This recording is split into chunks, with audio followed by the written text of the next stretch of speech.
I zdravo ljudi, danas radimo tutorial kako da promijenite ime na YouTube-u. Sad ćemo da uđemo u YouTube, samo sklonimo ovo. Tako.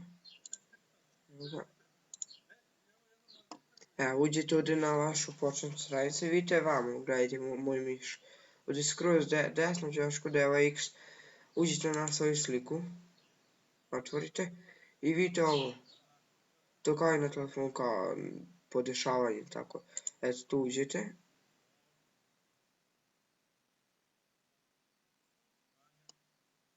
Tako. I ne idete ovdje dole, nego ovdje na Google. Izmeni na Google. To stisnite. Ako ste vidjeli da se stisnu, samo vratite video pa ćete vidjeti.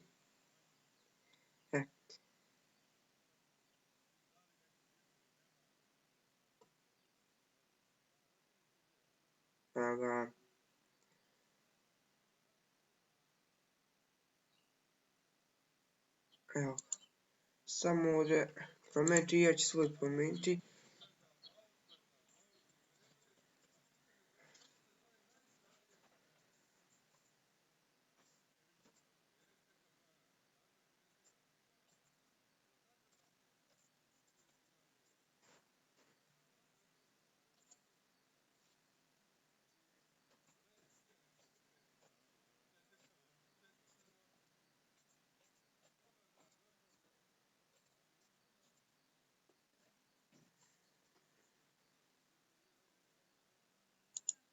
Ja mislim da se sam potvrdi. Dobro.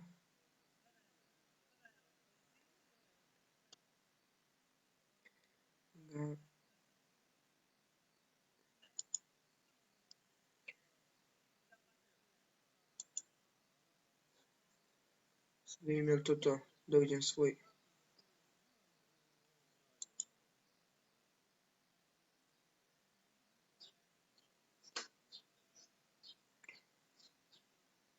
Evo ga, jest. To. Sad ima 3 subscribe, ako možete da se subscribe na kanal. Na kanal da ima malo više subscribera i ja ću se potruditi da snimam lepše. I eto.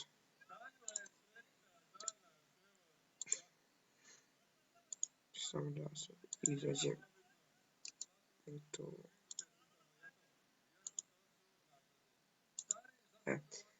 Iako snimam na laptopu, sad ako vam se svidio klip, ostavite like, share i subscribe i vidimo se u sljedećoj epizodi.